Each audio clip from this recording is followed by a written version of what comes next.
بسم اللہ الرحمن الرحیم۔ سورۃ البقرہ آیت نمبر 10۔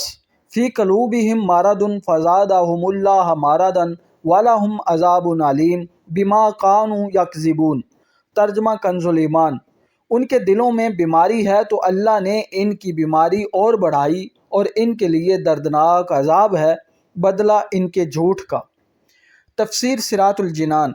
فی قلوبہم مرض، ان کے دلوں میں بیماری ہے۔ اس آیت میں قلبی مرض سے مراد منافقوں کی منافقت اور حضور پر نور صلی اللہ تعالی علیہ وآلہ وسلم سے بغض کی بیماری ہے۔ معلوم ہوا کہ بدعقیدگی روحانی زندگی کے لیے تباہ کن ہے، نیز حضور اقدس صلی اللہ تعالی علیہ وسلم کی عظمت و شان سے جلنے والا مریض القلب یعنی دل کا بیمار ہے۔ روحانی زندگی کے خطرناک امراض۔ جس طرح جسمانی امراض ہوتے ہیں اسی طرح کچھ باطنی امراض بھی ہوتے ہیں۔ جسمانی امراض ظاہری صحت و تندرستی کے لیے سخت نقصان دہ ہوتے ہیں اور باطنی امراض ایمان اور روحانی زندگی کے لیے ظاہر قاتل ہیں۔ ان باطنی امراض میں سب سے بدتر تو عقیدے کی خرابی کا مرض ہے، اور اس کے علاوہ تکبر، حسد، کینہ اور ریاکاری وغیرہ بھی انتہائی برے مرض ہیں۔ ہر مسلمان کو چاہیے کہ باطنی امراض سے متعلق معلومات حاصل کر کے ان سے نجات حاصل کرنے کی کوشش کرے، اور اس کے لیے بطور خاص امام غزالی رحمۃ اللہ تعالی علیہ کی مشہور کتاب احیاء العلوم کی 3 جلد کا مطالعہ بہت مفید ہے۔ فزادہم اللہ مرضا، تو اللہ نے ان کی بیماری میں اور اضافہ کر دیا۔ مفسرین نے اس اضافے کی مختلف صورتیں بیان کی ہیں، ان میں سے 3 صورتیں درج ذیل ہیں۔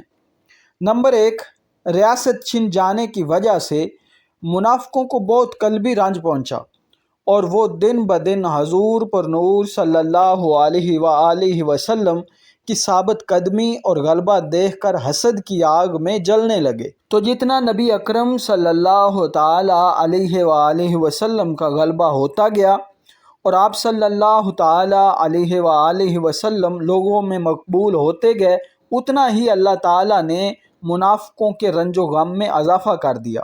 نمبر 2، منافقوں کے دل کفر اور بدعقیدگی اور نبی کریم صلی اللہ تعالی علیہ وآلہ وسلم سے عداوت و دشمنی سے بھرے ہوئے تھے۔ اللہ تعالیٰ نے ان کی ان چیزوں میں اس طرح اضافہ کر دیا کہ ان کے دلوں پر مہر لگا دی تاکہ کوئی واعظ و نصیحت ان پر اثر انداز نہ ہو سکے۔ نمبر 3، جیسے جیسے شرعی احکام اور نزول وحی میں اضافہ ہوا اور مسلمانوں کی مدد و نصرت بڑھتی گئی، ویسے ویسے ان کا کفر بڑھتا گیا، بلکہ ان کا حال تو یہ تھا کہ یہ کلمہ شہادت پڑھنا ان پر بہت دشوار تھا، اور اوپر سے عبادت میں اضافہ ہو گیا اور جرموں کی سزائیں بھی نازل ہو گئیں، جس کی وجہ سے یہ لوگ بہت بے چین ہو گئے تھے۔ وَلَهُمْ عَذَابٌ عَلِيمٌ بِمَا كَانُوا يَكْذِبُونَ، اور ان کے لیے ان کے جھوٹ بولنے کی وجہ سے دردناک عذاب ہے، یعنی اللہ تعالیٰ اور آخرت پر ایمان لانے کا جھوٹا دعویٰ کرنے کی وجہ سے ان کے لیے جہنم کا دردناک عذاب ہے۔ جھوٹ بولنے کی وعید اور نہ بولنے کا ثواب۔ اس آیت سے معلوم ہوا کہ جھوٹ بولنا حرام ہے اور اس پر دردناک عذاب کی وعید ہے، لہٰذا ہر مسلمان کو چاہیے کہ وہ اس سے بچنے کی خوب کوشش کرے۔ حضرت عبداللہ بن مسعود رضی اللہ تعالی عنہ سے مروی ہے، رسول اللہ صلی اللہ تعالی علیہ وآلہ وسلم نے ارشاد فرمایا، سچائی کو اپنے اوپر لازم کر لو، کیونکہ سچائی نیکی کی طرف لے جاتی ہے اور نیکی جنت کا راستہ دکھاتی ہے۔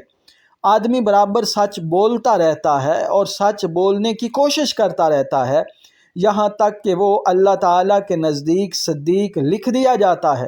اور جھوٹ سے بچو، کیونکہ جھوٹ گناہ کی طرف لے جاتا ہے اور گناہ جہنم کا راستہ دکھاتا ہے۔ اور آدمی برابر جھوٹ بولتا رہتا ہے اور جھوٹ بولنے کی کوشش کرتا ہے، یہاں تک کہ اللہ تعالیٰ کے نزدیک کذاب لکھ دیا جاتا ہے۔